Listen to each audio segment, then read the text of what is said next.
ఓం నమో వెంకటేశాయ. మిత్రులకు, శ్రేయోభిలాషులకు, అలాగే నన్ను ఫాలో అయ్యే వాళ్ళందరికీ కూడా శ్రీ క్రోధి నామ సంవత్సర ఉగాది శుభాకాంక్షలు.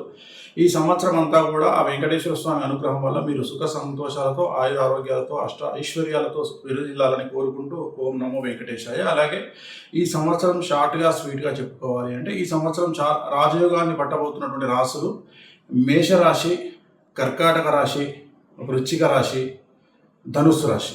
ఈ 4 రాశులకు ఈ సంవత్సరం రాజయోగం పట్టబోతా ఉంది. అలాగే యావరేజ్గా ఉన్నటువంటి రాశులను కనుక తీసుకున్నట్లయితే ఈ సంవత్సరము మిథున రాశి, కన్యా రాశి, సింహరాశి, ఈ రాశి తులారాశి, ఈ రాశి యావరేజ్గా ఉండబోతా ఉంది.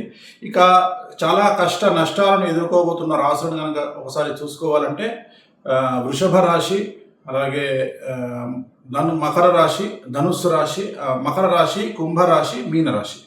సో మళ్ళీ ఒకసారి చెప్తా ఉన్నా, చాలా సమస్యలు ఎదుర్కొనే రాశులు వృషభ రాశి, మకర రాశి, కుంభరాశి, మీనరాశి. సో ఈ కష్టాలు ఉన్నటువంటి రాశుల వాళ్ళు కూడా తిరుమల వెంకటేశ్వర స్వామి వారిని రెగ్యులర్గా సందర్శించడం, నలుపు రంగు దుస్తులకు దూరంగా ఉండడం, ప్రతి గురువారం నాడు ఎల్లో కలర్ బట్టలు వేసుకోవడం వల్ల సమస్యల నుండి బయటపడేటువంటి అవకాశాలు కనిపిస్తూ ఉన్నాయి. మరొకసారి క్రోధినామ సంవత్సర ఉగాది శుభాకాంక్షలతో ఓం నమో వెంకటేశ్వర.